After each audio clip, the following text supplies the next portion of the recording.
Online, okay, so we're good.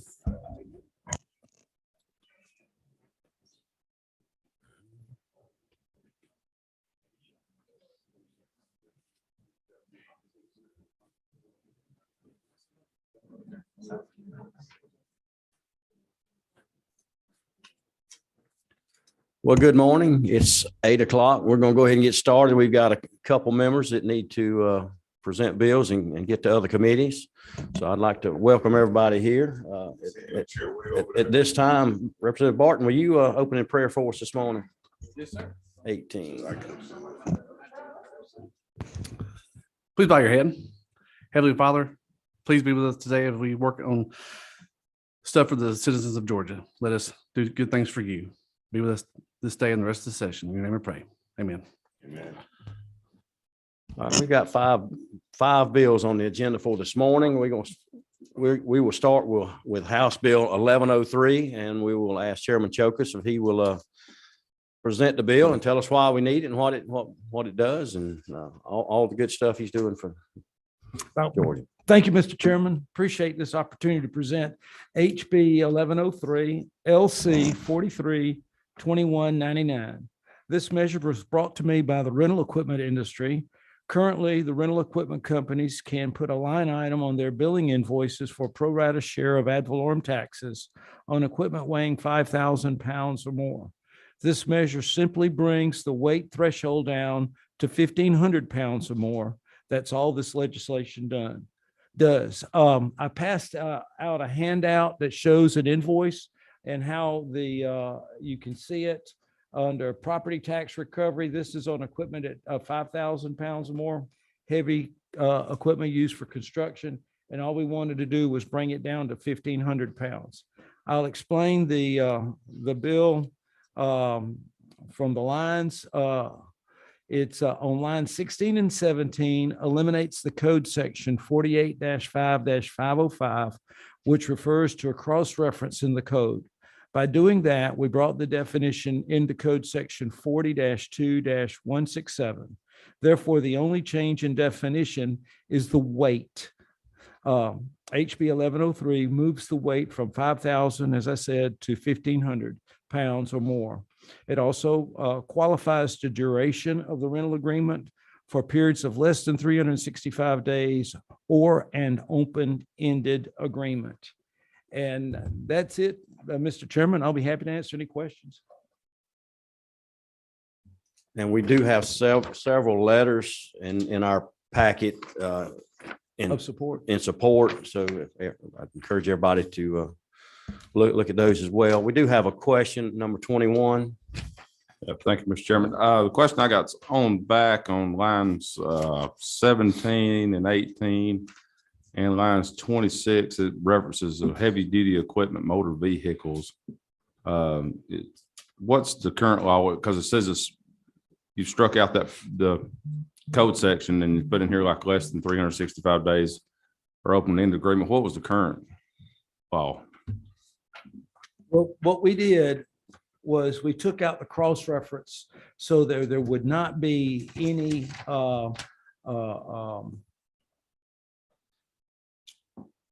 Hang on, I answered my own question because on the front side, I thought it said heavy Yeah. duty equipment, but it also says motor vehicle after that too. Okay, never mind. I'm got good. it. All right, number 16. Representative McLean, number 16. Thank you, Mr. Chairman. I guess I went from 1,500 to 5,000 and I guess that's kind of drastic to me. I wish I could lose weight like that. I mean, I'm just concerned, so that was just an arbitrary number? Mr. No, Chairman? sir. What's happened is the equipment gets lighter and the heavy equipment is lighter, and especially with electric vehicles coming online. So we're going to see that. So instead of passing the ad valorem taxes on equipment weighing 5,000 or more, we're going to bring that threshold down to 1,500 pounds or more. Thank you, Mr. Chairman. Number 23. Thank you, Mr. Chairman, and good morning. Representative Chokus, as we talk about things that do the same job, they get much lighter. As someone who's in that current position, I want to say this is a wonderful bill and thank you for bringing it out. Thank you for those comments. All right, I see no further questions. We do have someone signed up who'd like to speak to the bill. Jeff, I'm gonna let you pronounce that last name for me again. You tell us who you're with and. Hi, my name is Jeff Lignogaris. Thank you for having me today. I'm with the American Rental Association. Own an equipment rental company here in Atlanta. We've been in business for almost 70 years. The purpose of this bill all along has been to keep us in a competitive position with some of the competitors in outlying states. Equipment rental is a very important part of the economy in Georgia. We're also looking for some transparency. Customers are being charged taxes on a pass-through basis. We think they should understand what those are. And in reference to the weight change, to your point, construction equipment has actually continued to get lighter and lighter and more efficient. For a small rental company like us, we rent a lot of equipment that's smaller. We don't rent only just the very large equipment that you see from some of the larger companies. So reducing this weight limit helps incorporate more of what we do as small businesses. And like I say, it's already been passed on. It's just not where you can. Correct. It's already been passed So on. you've got, I mean, that's The mechanism cost for of doing this, business. the mechanism for this already exists. We're not asking for any change in that. There's absolutely no impact whatsoever on tax collection at all. All right. Do we have any questions? Seeing none, now be proper time for a motion. We have a motion do pass and a second. Any further discussion? All in favor, say aye. All opposed, like sign. Yeah, real. Thank you. Thank you very much. Thank you, Mr. Chairman. All right, at this time, we have House Bill 1481. Chairman Jaspers, he's got to get to another meeting as well, so we'll skip down to House Bill 1481, ask him to. 1481, you have a sub 3366S.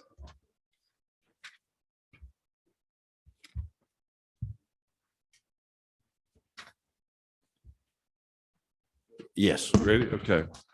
You know, this is a really simple bill. It'll have an impact on auto dealers, small and large throughout the state.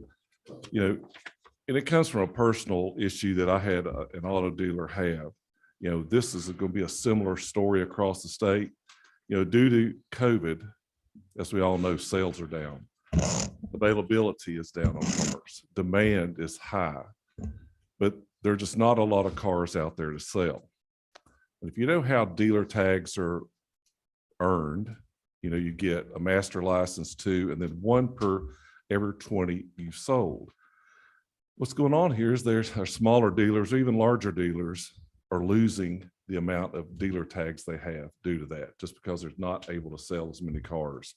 My option is to fix it, the number they earned prior to COVID, and sunset it. I believe it's in January 1st, 2025. That's so the business can recover. You know, these dealer tags are used when dealers buy cars wherever, Alabama, Florida, North Carolina, and just their numbers have shrunk. And just as in the case of my dealer, his inability to go all over and purchase cars has been really diminished, and he'd like to see this done. That's it. Very simple. And this is basically repealed on, you know, goes through 2025. Yes, sir. It just fixes the number, what they earned then, no more, no less, and stops on January 1st, 2025. Do we have any questions?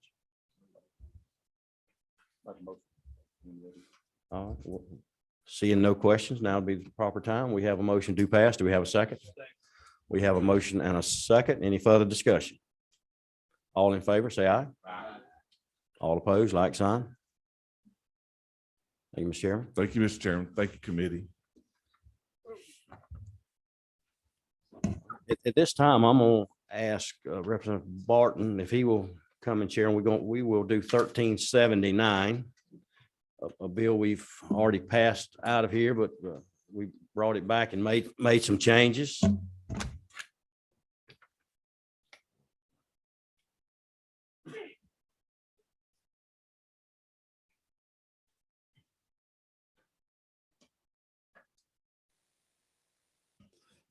Mr. Chairman, when you're ready. Thank you, Mr. Chairman. We have a substitute in everybody's package. Should be LC 393357S. Is that what everybody has? Basically, this is the same bill that we passed out a couple weeks ago, but we was going to be housing this council would be under the GBI. And we had some discussion with the GBI and Sheriff's Association as well. And they felt like it would be a better fit to, if you turn over to page 6, it's going to be at the Criminal Justice Coordinating Council. And that's basically the change you see in the bill is section 3 and the necessary changes to move it to the Criminal Justice Coordinating Council. So that's what we're doing. And that's the GBI is on board with this now as well as the Sheriff's Association. So this is a better fit, and that's what we're doing with the bill. And I'll stand for any questions. Are there any questions? And no one was asked to speak up for the bill and I hear a motion. Do I have a second? All those in favor say aye. Aye. All those not in favor say no. Mr. Chairman, you got your bill again. Thank you.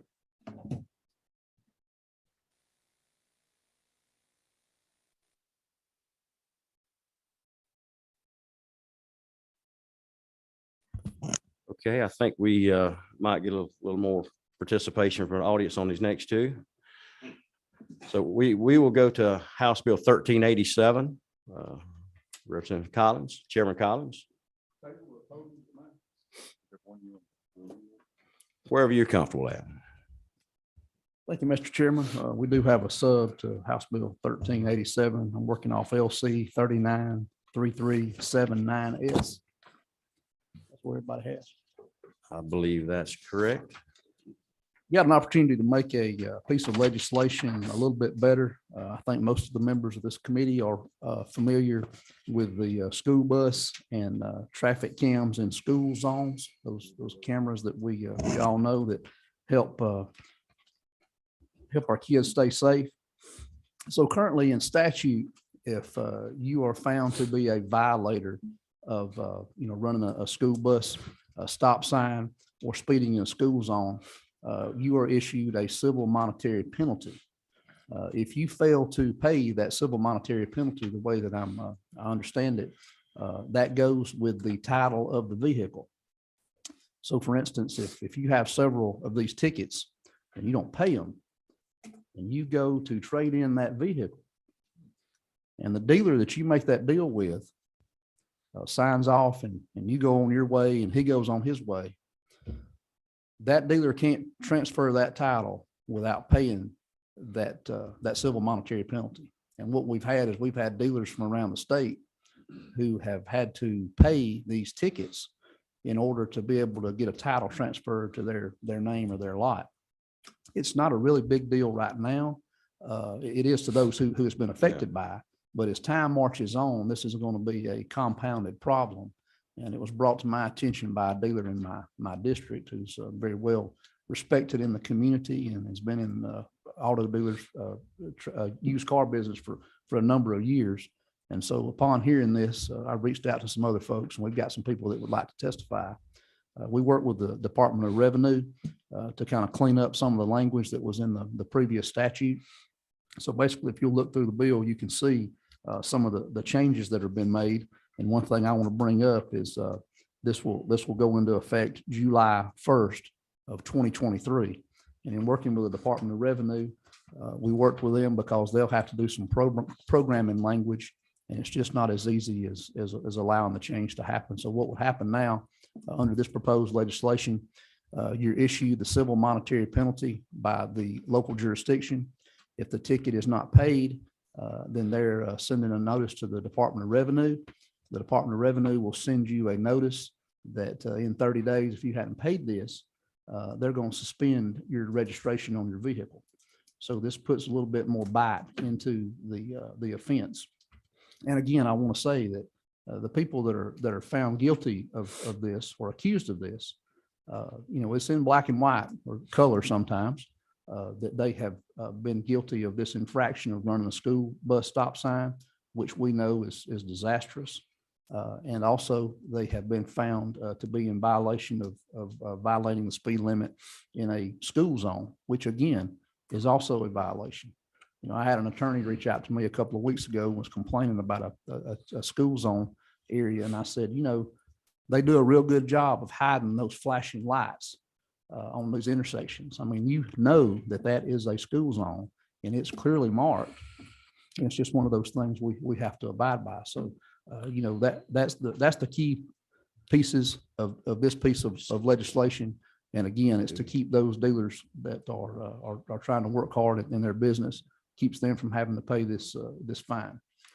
I'll stand for any questions. I have some members here some dealers here that would like to come give some testimony about this bill. Any questions? We have a couple questions. Number 23, Representative Montahan. Thank you, Mr. Chairman. Mr. Chairman, thank you for bringing the bill. I had a question about kind of the operation. I think I understand what your bill does. Just want to make sure. And so if the Department of Revenue suspends the registration, Right. when that person goes to renew their tags, right, in the upcoming year, Right. at the, Powder County Tag Office, Yep. they could pay these fines and fees then, right? That's exactly right. We're trying to get them before the car gets sold That's and, exactly and the right. titles transfer. And that could happen still if they sold it within that year before they renew their tag or whatnot. But as part of normal operation, if I That's kept right. this car for the next 10 years and I've got these fines, I would pay that at the Powder County Tag That's- Office, that's correct. $60 plus a collection fee to that office That's right. or whomever. Okay, That's right. thank you. Sounds like a great idea. Number 16, Representative McLean. Thank you, Mr. Chairman, and I guess my situation is a little different. I just I bought my nephew a car and I didn't know he had sped in a school zone. And about a month later, I get because the title's in my name, so I got the citation came to me, and but I'm just saying all of that to say that what took place. He didn't pay it, but I paid it. Right.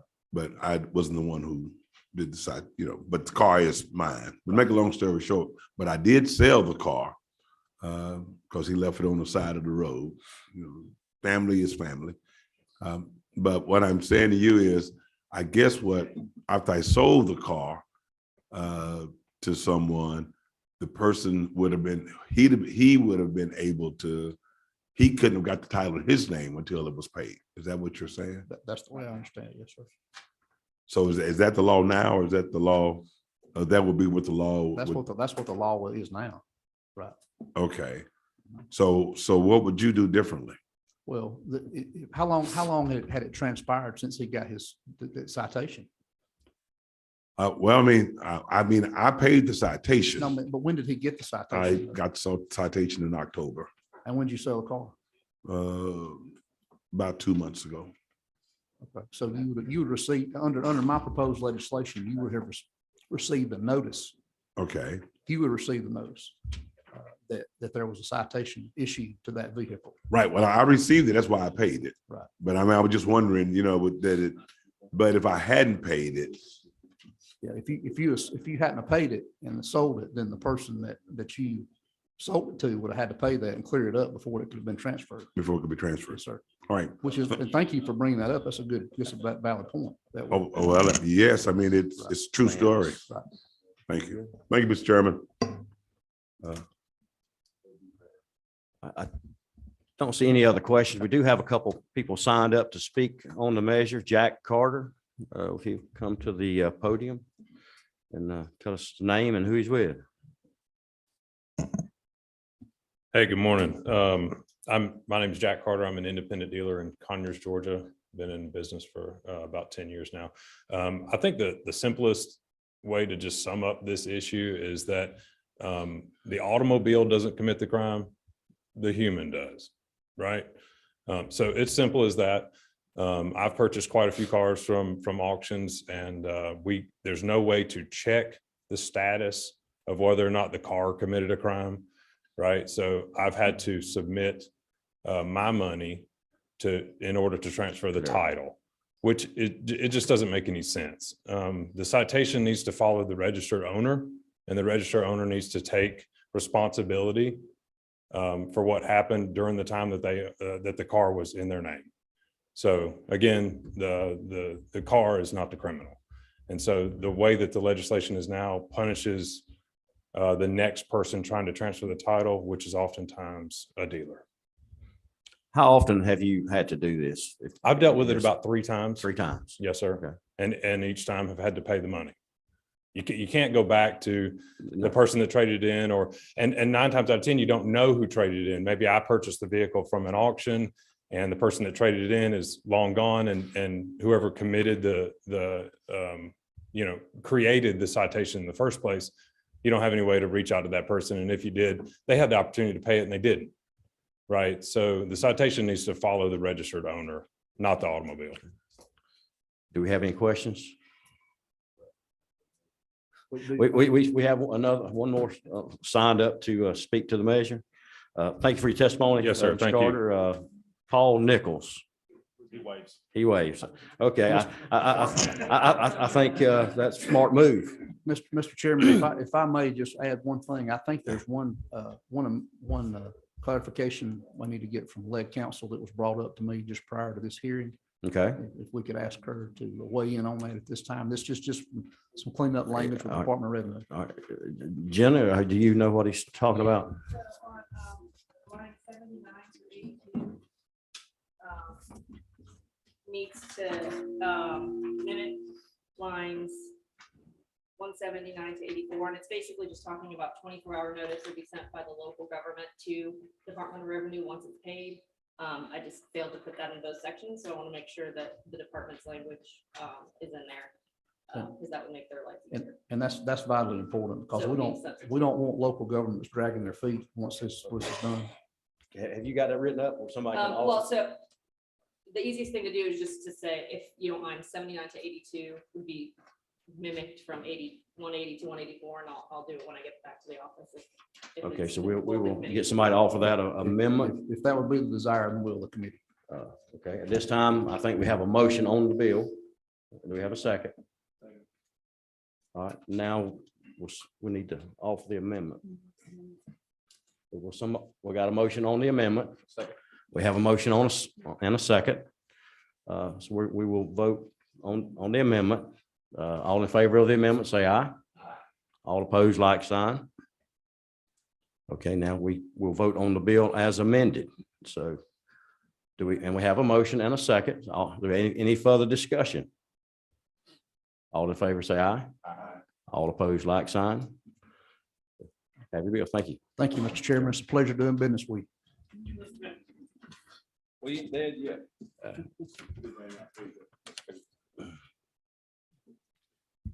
All right, we have one other little measure here, 1478. Representative Ridley, you can present right here if you would like to, 21. Great bill. It's the only thing I introduced is great bill. So if you look at House Bill 1478 and the LC is 393287. Members of this committee, I think we've been through this bill about the last 3 or 4 years, changing a little bit. And all this bill does is if you look down on line 13, it strikes out the word, or I'm sorry, if you look on line 12 at the end, it strikes out the word shall be. And on line 13, enters the word may be, but shall not be required to be. And this is talking about electronically doing titles. Right now, this has come to me from a lot of tax commissioners. Currently, when a dealer does the titles, it goes through a third-party company. Sometimes those things get hung up more times than everybody would like to admit, but they get hung up. Well, right now, your tax commissioner cannot touch those titles and can't fix when there's some problems with them. So this right here is just giving the tax commissioners a option. If they want to, they don't have to process some dealer tags, then they can. And that's all the bill does. And this is a little different than the bill we did a couple of years ago by inserting the maybe. That's, yes, And- maybe, that's maybe. right. We do have a couple people signed up to speak to the measure. Jack Carter, if he will come and state his name and who he's with again. Jack Carter, I'm an independent dealer out of Conyers, Georgia. Been in business for about 10 years now and have sold and transferred thousands of titles in the state of Georgia. I'm opposed to this, and I'm pretty strongly opposed, to be honest with you. I've got a bunch of issues here wrote down. ETR, electronic title transfer, I feel like is. I feel, yeah, no problem. I feel like is very important for the car business and for a lot of reasons. Probably one of the things that sticks out in my mind the most is fraud. So when dealers and dealers are people, and when people have the opportunity to commit fraud, a lot of times they will. And the paper title allows for that. Right. So if I hand anybody a document, that document can be altered, it can be changed. It can, you can make mistakes and use an affidavit of corrections. There's so many things that can happen with a paper document where an unethical dealer can take that document and do as they please. Titles are very simple. They don't talk back. They don't fuss at you. I can do a lot of things with a paper title that are right or wrong. And so let me just go over a few of those things that are possible. So with ETR, when someone comes into my business and they purchase an automobile, right now as it stands, I'm required to transfer that title into the purchaser's name. That's the law. I have to do that.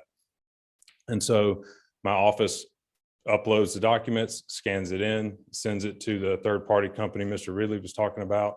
And that's how we ethically and transfer title, transfer ownership to the next person. If I don't have to do that, if you change this, what Mr. Ridley said on line 13 where it says maybe, so that means I'm no longer required to do that, right? So then I can take my paper title and the person that comes in my door that wants to buy the car, now do I have to pay the TAVT? Do I have to transfer it? Absolutely not. Absolutely not. So if you do away with ETR, you give dealers the opportunity to skip ownership. That's what we did. I did that when I was a kid. Before I was a legal dealer, before I was doing everything right, and before I learned how to do it right, me and everybody else, if somebody didn't want to pay, let's say somebody comes into my business and says, hey, I want to buy this car, but I'm going to turn around and sell it, right? Here's some money under the table, and I'm going to turn around and sell this car. Just give me an open title. You don't have to transfer it into my name. You don't have to pay the tax, right? And if I've got that paper title to then unethically hand to my buyer, instead of using the ETR system that's in place that forces me to correctly change ownership, then I can do something unethical and I can hand that open paper title to the next person, who then will hand it to the next person without transferring ownership correctly and without paying the TAVT that generates the revenue, right? So that absolutely happened in the past. It happened a lot. And ETR really, really made that damn near impossible to continue. I mean, as it stands, I'm forced to do this. Okay, I'm forced to transfer ownership of a car. When somebody comes in and buys it, I have to transfer title. I have to upload these documents. I have to do it right. Okay, and if you give me the ability, or dealers, the ability to skip ownership on a car, I promise you, there's 6,000 dealers in this state. There's 6,000 licensed dealers. There's new dealers that come in every single year, and there's a bunch of them that don't make it. And they don't make it because they don't do business the right way, right? They're unethical people. They willy-nilly, and they're looking for cash. And you open the door. If you do away with ETR, you're going to open the door for fraud again, like that with paper titles. And I'm telling you guys, it is unbelievably rampant. I mean, get your phones and open up Craigslist. Look at Facebook Marketplace. Look at all these people selling cars, hustling cars that aren't paying the revenue to transfer titles, and then do away with this ETR, and that's going to explode again. That was a really big deal. and it happened all the time. And it still happens, unfortunately, but it happens so much less because of ETR than it did before. So that's one of the major issues. Also, something else that comes into play when you give the paper title back to the dealer, we develop relationships with our local tag office, right? So we pay title runners, we know the clerks, all of those things happen. And when you give a human being a title and you allow them to take that paper title that is very, very, very easily manipulated to another human being, then you're opening the door, you're opening the floodgates for this unethical behavior. And so let's say that I had an out-of-state Kentucky salvage title, right? Let's say that, or Alabama, let's say that I'd make the short drive to Alabama and I buy a salvage title vehicle, okay? And you give me that paper title, right? And then I don't have to electronically transfer it. So I can take that salvage Alabama title and go to my tag office and I'm gonna slip this young lady $100 and she's gonna check the box. Sir, hang on just a second. I don't mean to interrupt you here. No, please. But well, I'm taking offense that you're like criminalizing the people in our tag offices. You're saying that you can give somebody $100 in their tag office that works for local governments to corrupt a piece of paper. And I don't think that this is a place you need to be doing that. I mean, I respect you and everything you're saying, but I don't think this is a time or place to be criticizing people in a government role that we're all crooks. I don't like it either, Mr. Ridley, but the fact is I've seen it happen. Well, I've seen a lot of They're things. Well, there's people. drug dealers out there too. I mean, I don't want to interrupt you. I mean, I'm just saying, I just kind of take offense to you calling my local people that they would do that. So that's all I'm saying. You can go ahead.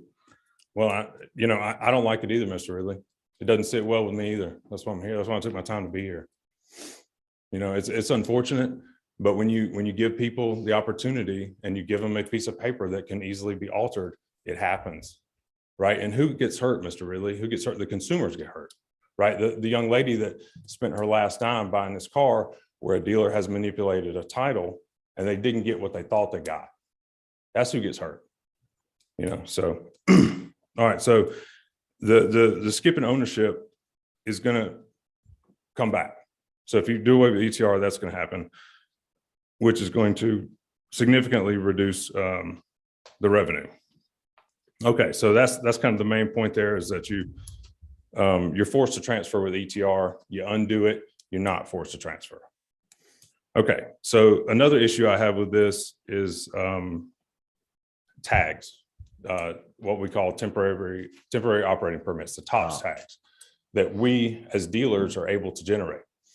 So if you think about who in the state of Georgia is able to generate a tag, it's the DOR and it's dealers. That's it. Two people, DOR or a dealer. And so if I don't have to electronically transfer the title, then there's no checks and balances with the TOPS tags. Right. So let's say that I sell 15 cars a month, but if I don't have to create an ETR, then there's no way for anybody to know, does that line up with how many TOPS tags I'm printing? So if I sold 50 cars this month, it's reasonable to say that I only need to print 50 TOPS tags, right? That makes plenty of sense, right? Well, when you go back to the paper title, then there's no checks and balances on how many cars I've sold. And so you can generate TOPS tags, right? Just willy-nilly as a car dealer at any time you want to. So if you come in my office, let's say you come in my office and your car won't pass emissions, or you don't have insurance on your car, or you have a salvage out-of-state car that you're driving on the road illegally, right? And you want to purchase a TOPS tag from me, an unethical dealer, right? So I can print that TOPS tag and make a new one for you to operate your car illegally on the state of Georgia. Now, I don't know that that's my business, whether or not somebody does that or not, but my child is on the road with that car. My mom is on the road with that car. And so if you make it easier for dealers to commit fraud with TOPS tags, which this would do, then you're going to have a lot more cars out there operating on our road illegally. You're going to have cars with no insurance. You're going to have cars that are salvaged that shouldn't be on the road. You're going to have cars that are stolen that are on the road. And it opens that wide open. And so that's another thing that really comes to my mind that concerns me. Also, something else that concerns me, is getting titles transferred on time. When we're able to upload these ETRs and we're able to get the deal done correctly and on time, I've only paid one fine for not transferring a title on time. I'm concerned about the number of employees at the tag offices. And if we have this big influx of titles to be transferred, will that be able to be done in a timely manner? Right now, there are people with that rebuilders that buy and sell salvage cars and have them rebuilt and inspected that can't get titles to cars right now because there's nobody to do the transfers at the state, right? So that's happening. I know it's happening. And I'm concerned that if we put all of this back into the, on the tax commissioners and in their office, that do you guys have the manpower to get these titles transferred on time? And I don't know that you do. I'm not saying that you don't, but I don't know that because right now it's not happening. Currently, with very little titles being sent in, right? So I think there's definitely needs to be a fix for that as well. So I think that's about what I've got. All right, we've got a couple questions for you. Number 12, Chairman Powell. Thank you, Mr. Chairman. You know, as I'm reading this bill, starting on 13 through 16, only thing this does is it says, and you do understand currently that if you're a dealer and if you sell less than 10 vehicles a month, that you can already do this on a prescribed form by the Revenue Commissioner. Is that not correct? That's the way I understand it. Yes, sir. All right. And this is basically opening this up to say that you can, that a dealer can do it if they wish. So my question is, this thing changed a few years ago. And I had several used car dealers. There were smaller dealers and they went to an electronic format that's being operated by private vendors. Is that not correct? Yes, sir. And what does it cost these dealers to go through a private vendor? I believe it's 20. I pay it all the time. You know, my office pays it, so we do pay it. I think it's $28. $28 a month Per deal. per deal. Correct. So if someone is doing 10 vehicles, that's $280 that they're paying. That sounds right. Additionally, though, if you've got these titles don't transfer themselves if they're paper, right? So you have to pay somebody to go down, or you have to, you're having to pay somebody to do it anyway. So while yes, you do have this $28 to deal with the ETR, if you go back to the other way, you still have to pay to have that happen. You got to pay somebody to, to engage in that and go to the county tag office. So by the time you put them in a company car and buy their gas and give them money for their time, in my opinion, that's about. But there's also dealers who would prefer to go to the tag office. Once upon a time, the state had an investment in the gratis system. And at that time, anybody could go, dealers and otherwise could go to that local tax office.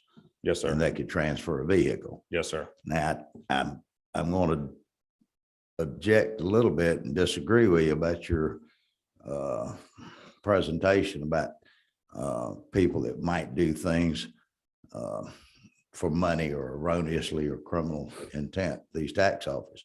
But I find and always have found that when it comes to the transfer of title in the old days, when they did it on paper, these folks were very particular about how they did that.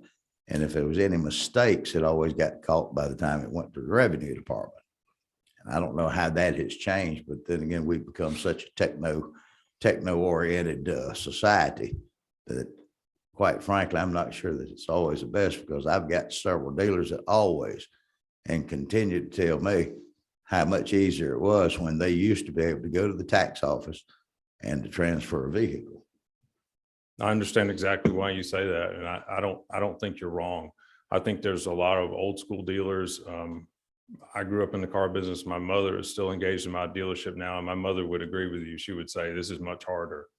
And everybody probably my age and younger would say this is much easier. So you're not wrong in that at all. I'm glad me and your mama agree, and I think she needs Yes, sir. to tell you that. Well, I understand, the people that are running my office are very tech savvy. It's not paper. In the real world, though, we have some dealers that aren't tech savvy. Yes, sir. And I have one in particular in mind in my district. that has continued to have trouble, more trouble out of this, that he pays whatever that fee is that he pays to this techno company. He's always having trouble with it. And quite frankly, it may be because he's not techno savvy. And Some of that's us folks unfortunate. And some I of agree us with you. folks of an older day, and we like dealing with paper. I understand. I And mean, I it's- may be one of the last people that doesn't have a debit card because I don't know how to use it. It's easier for me to deal with cash or write a check. I agree with you in every aspect of what you just said, and I understand why you said it. I appreciate that. There's no question. If you have any other testimony, I'd like to be recognized for motion.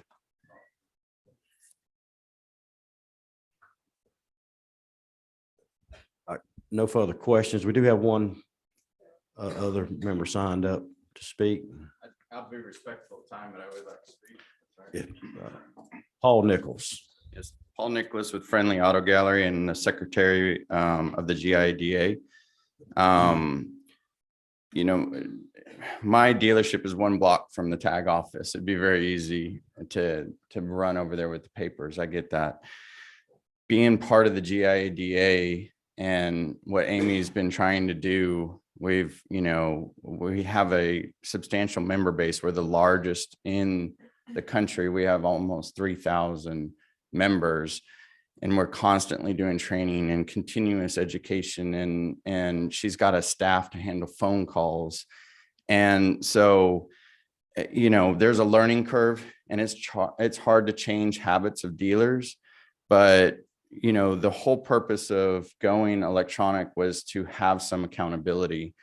And the DOR has officers in place that use this electronic process to be able to look at dealers that are reprinting tops.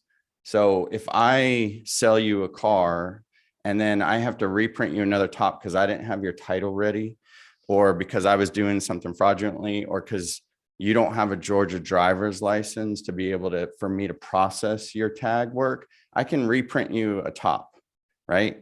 With this electronic process, they are looking for those guys that are doing that and printing multiple for the same individual, or they're changing one letter of the name or something. And then they're going to the dealers and doing field visits to try to catch the bad guys and to clean up our industry. Because, I'm sorry, I'm a very ethical person. I run a good business, and these guys are the ones that gives us a bad name. And so I get it that the manually doing it is easier, but GIADA is there to support these dealers. The phone calls are more than welcome, and we'll go out to them, but and with that third-party company, the average time to transfer is 2 days. So it's not an extended amount of time. So that's all I have. I appreciate your guys' time. If there's any questions, I'll be more than happy to answer. We do have one question, number 21 versus Ridley. Yes, sir. I'd argue with you on the 2 days. I used to work for one of the biggest dealerships around, and constantly was 2 or 3 weeks out sometimes on stuff. They'd lose stuff or something get messed up and send back. So I'd say they may get it in 2 days, but for it to get transferred, that wouldn't. I bought one the other day. It took me 2 months. You know how long the tag lasts? 30 days. I ended up having to go to the local tag office because I still didn't have my title yet and get a tag for the car because I was going to have to pay a fine the way it runs right now. But what I want to make sure that everybody here knows, the dealers never asked for this bill. The tax commissioners asked for this bill. It's against the law for them to fix any titles that somebody brings into their office right now. And this is what they asked for, is to be able to make that, if they want to do this, this ain't got nothing to do with the dealers. If that tag office wants to be able to fix a dealer tag or a title or whatever, this right here would give them permission to do it. So I love all y'all stores and stuff, but this is not coming from the dealers. This is coming from all of our local tax commissioners that's called and have problems where they can't fix a title. And this right here is what we're trying to do, is help them out doing that. If I may, what you said is exactly it. They didn't have the title. So unless that dealership has the title to be able to scan to that third party, the third party can't process your paperwork.